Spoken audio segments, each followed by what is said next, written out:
Bismillahirrahmanirrahim. Assalamualaikum warahmatullahi wabarakatuh. Berjumpa kembali di perkuliahan Sistem Enterprise. Kita memasuki pertemuan ke-9. Di sini kita akan mempelajari tentang teknologi XML. Jadi pengertian XML itu adalah singkatan dari Extensible Markup Language. Adalah jenis bahasa markup. Ini bahasa yang berisikan kode-kode berupa tanda tertentu.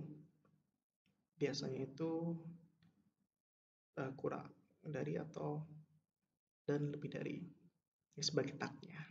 Jadi dengan aturan tertentu untuk tujuan memformat sebuah dokumen.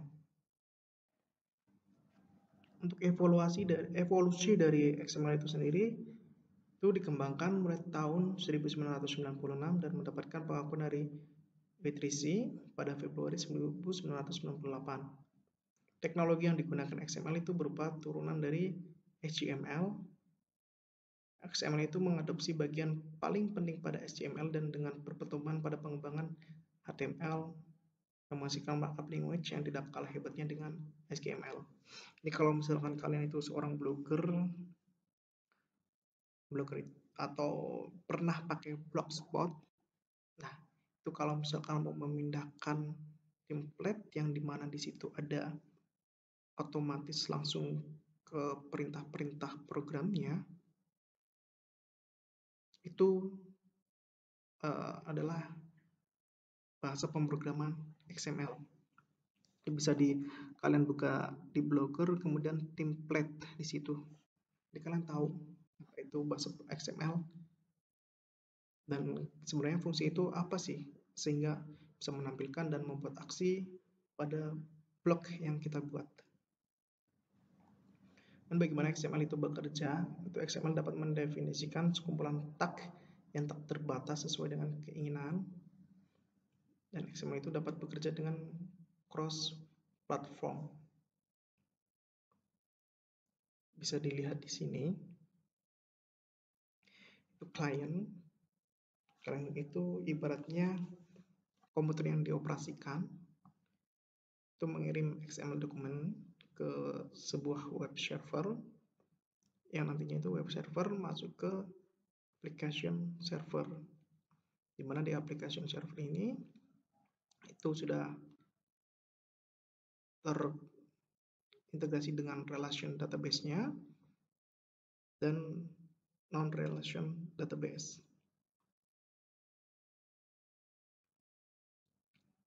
Ini contoh arsitektur dari XML berbasis web. Nah, ini ada contoh dokumen dan file XML. Itu tag theme o Grand Prix important, kelasnya misal untuk Sarah, subjeknya itu reminder, message-nya don't forget to recharge K-9. Kemudian choose a day, I have a date with some the legs line untuk dokter. Nah, jadi dari dokumen ini bukan hanya menampilkan, beda kalau misalkan HTML itu kan cuma menampilkan, tapi kalau XML ini juga menyimpan ke dalam sebuah database. Nah, untuk lebih tahunya langsung ke berikutnya.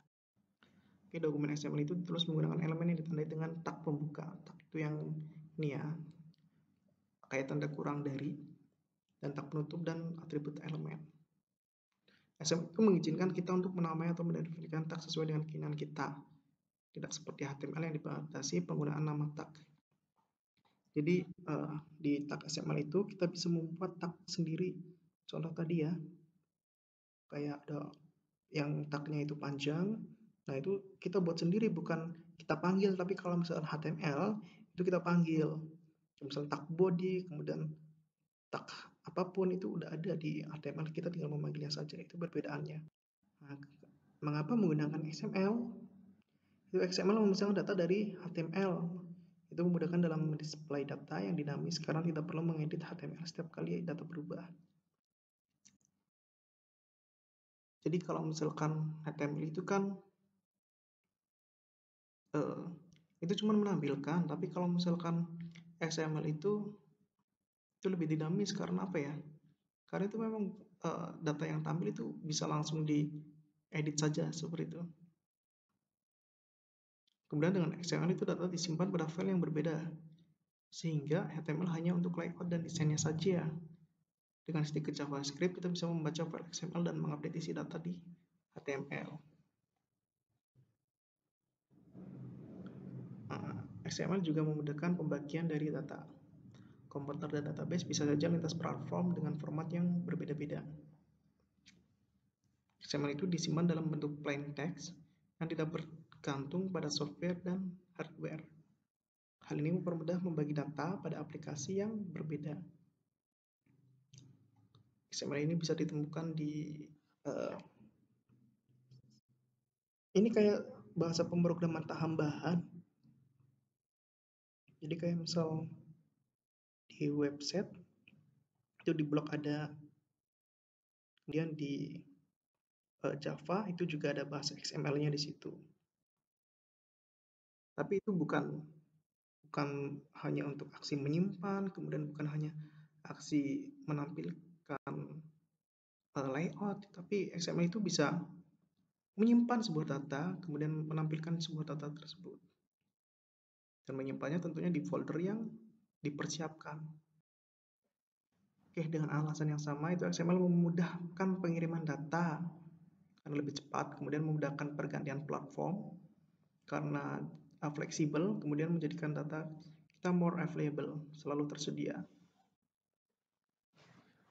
XML itu digunakan untuk membuat bahasa internet baru, XHTML atau versi terbaru dari HTML. Kemudian WSTL digunakan dalam web service, WAP dan WML itu markup language untuk perangkat wireless. RES itu bahasa untuk news web. RDF itu mendeskripsikan web resort. Simil mendeskripsikan konten multimedia untuk web. Jadi bahasa pemrograman itu sebenarnya banyak sekali. Nah, cuman kita batasi, maksudnya kita jangan mempelajari semua. Nanti kalau misalnya kita mempelajari semua itu kita nggak ada expert. Mungkin pelajarilah dari yang termudah terlebih dahulu, dari HTML, kemudian PHP, nah baru nanti masuk ke XHTML, kemudian XML, dan lain-lain sebagainya yang ada di sini. Nah, untuk perbedaan XML dan HTML itu sendiri, itu XML didesain untuk mengirim dan menyimpan data. Sedangkan HTML itu hanya didesain untuk menampilkan data. Pahami ya, ini mengirim dan menyimpan, dan ini adalah hanya untuk desain saja. Dan fokus pada what data is. Apa itu data? Sedangkan HTML itu hanya fokus pada bagaimana data itu terlihat. Nah, pada XML itu dapat didefinisikan sendiri. Jadi kita bisa membuat tagnya itu sendiri. Sedangkan tag pada HTML itu telah didefinisikan sebelumnya. Kita tinggal memanggil saja. Tag pada XML itu mendeskripsikan konten dari data. Sedangkan tag pada HTML itu mendeskripsikan cara suatu data itu ditampilkan.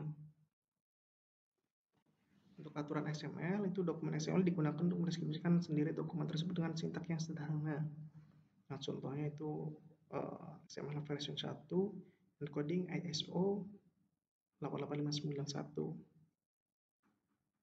To from Johnny, hitting reminder, body don't forget me this weekend.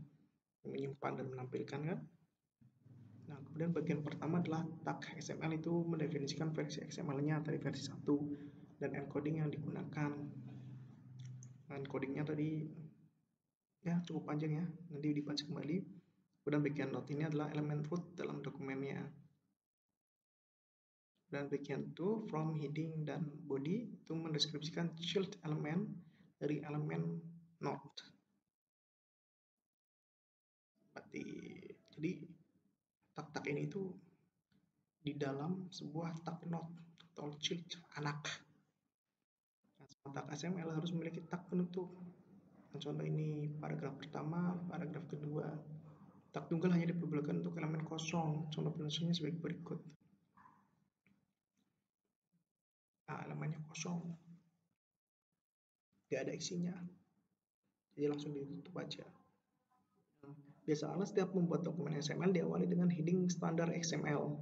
Formatnya adalah sebagai berikut. Contoh misalnya di HTML juga ada otomatis. Nah, di XML juga ada.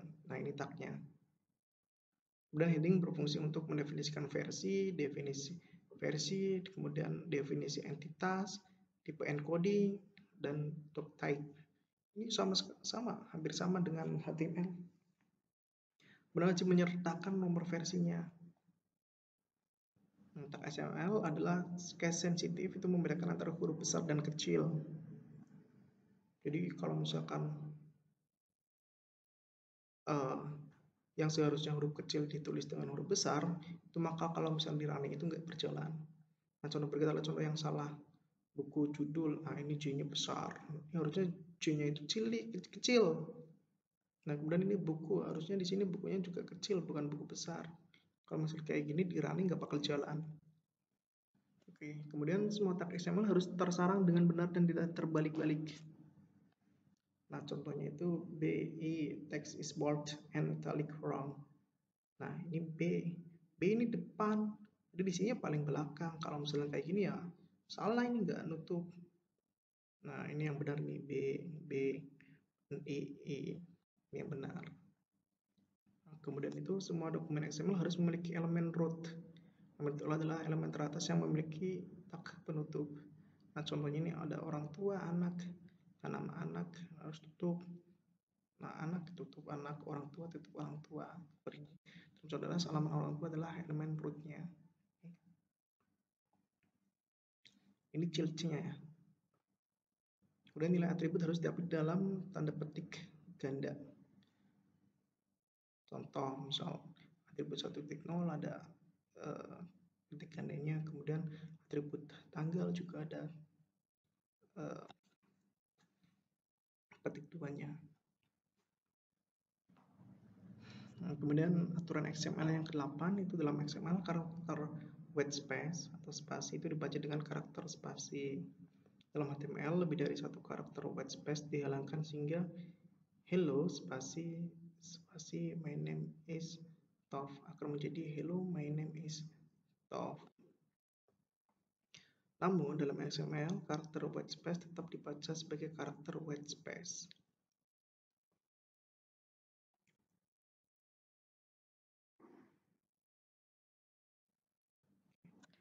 Nah, aturan ke-9 itu komentar adalah kalimat atau baris yang tidak dieksekusi oleh compiler, browser, atau parser. Terus komentar di XML itu menggunakan tanda di komentar. Hampir sama sih dengan HTML. Ya, sama persis ini kayak gini, sama. Untuk menutup komentar. Dan itu yang nggak bakal di-running sama sekali di program. Kemudian aturan XML terakhir itu dalam XML karakter kurang dari dan lebih dari adalah ilegal. Nah, contoh di bawah ini akan menghasilkan error kalau dieksekusi oleh browser. Nah, jika jumlah kurang dari 1000 maka ini. Nah, ini nggak bisa. Agar benar maka harus dilakukan hal sebagai berikut. Nah, kurang dari ini diganti dengan NLT titik koma. Caranya ya, jadi nggak ada kurang dari dan lebih dari. Ini nggak bakal dikenali. Kemudian penulisan di atas disebut dengan entity reference. Nah, entity reference itu entity komponen dari konten. Komponen penulisan entity dengan cara diawali dengan dan diakhiri dengan semicolon. Nah, misalnya kita ingin menulis from agar from itu tidak dikenali dengan tag XML, maka penulisannya menjadi NLT from NGT seperti ini. Itu yang bisa saya sampaikan di pertemuan kali ini. Apabila ada yang perlu ditanyakan, silakan bisa chat via forum Skalsa atau bisa langsung chat saya via WA. Oke, mungkin terima kasih. Sekian, wassalamualaikum warahmatullahi wabarakatuh.